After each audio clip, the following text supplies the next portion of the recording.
एक गांव में सोनू नाम का लड़का रहा करता था और वह पूरे गांव की बड़े प्यार से हिफाजत किया करता था।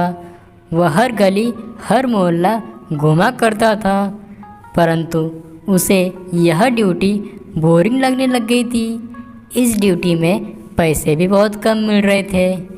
तभी वह पत्नी को ढूंढने के लिए घर पर पहुंच जाता है और तभी पत्नी उसके सामने आ जाती है और वह पत्नी से अच्छी से कहता है कि मुझे ड्यूटी बिल्कुल नहीं पसंद है, मैं ड्यूटी अब छोड़ने वाला हूँ।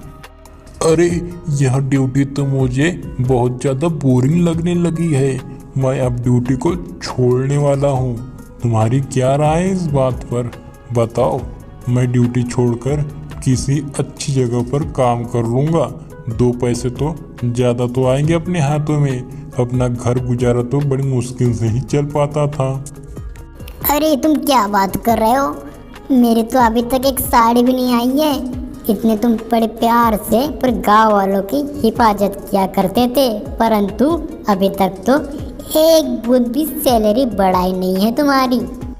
अब तुम देख लो, मैं अभी यहाँ से जाकर बड़ी सी अच्छी सी ड्यूटी को मैं ढूंढता हूँ।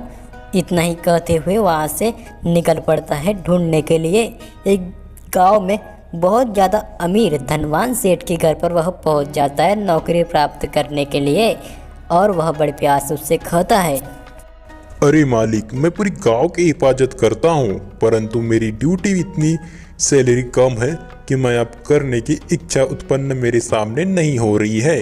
तो मुझे तुम्हारे घर पर कोई काम होगा या खेतों में कोई काम होगा तो मैं उसे खुशी खुशी कर लूँगा। अरे तुम तो इतने बड़े प्यार से पूरे गांव वालों की हिफाजत किया करते थे। चलो, अगर तुम्हें यह ड्यूटी बोरिंग लगने लगी है तो कोई बात नहीं।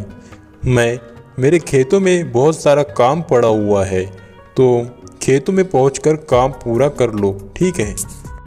मालिक का इतना ही सुनते हुए वहाँ से रामू बड़े प्यार से निकल पड़ता है। वहाँ पहुंचकर सब बड़े आलसीपन से बैठे थे। वह तो रामू को बड़े गुस्से से देखा करते थे। तभी रामू से नहीं ठहरते हुए बात शुरू हो जाती है। अरे तुम इतने बड़े आराम से क्यों बैठे हो? तुम्हारे सामने तो देखो कितना ज़्यादा काम पड़ा हुआ है।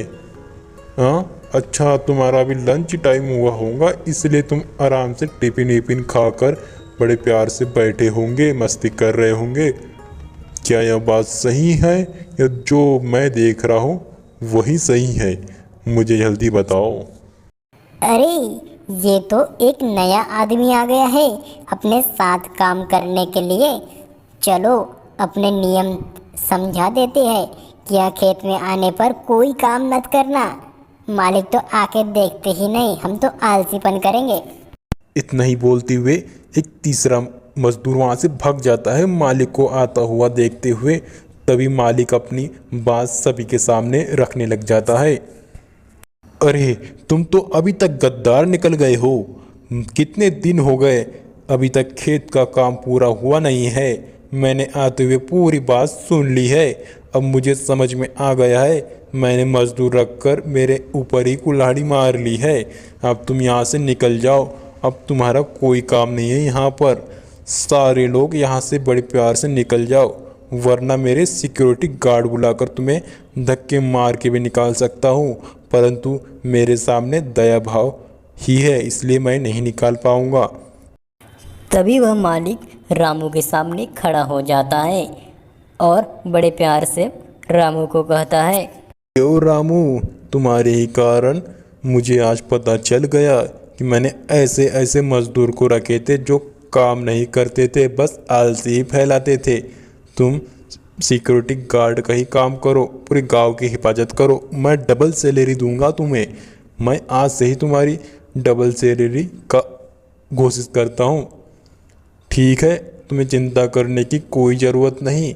मुझे तो तुम तो ऐसे ही ईमानदार बड़े अच्छे लगते हो।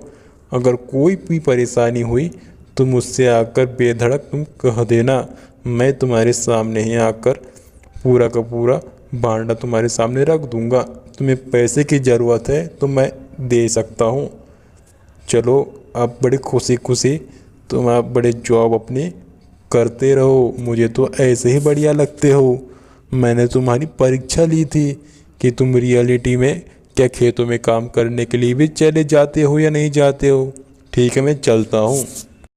बच्चों, हमें इस कहानी से सीख मिलती है कि हमें जैसा फल मिलता है हमें उसी फल में खुश रहना चाहिए।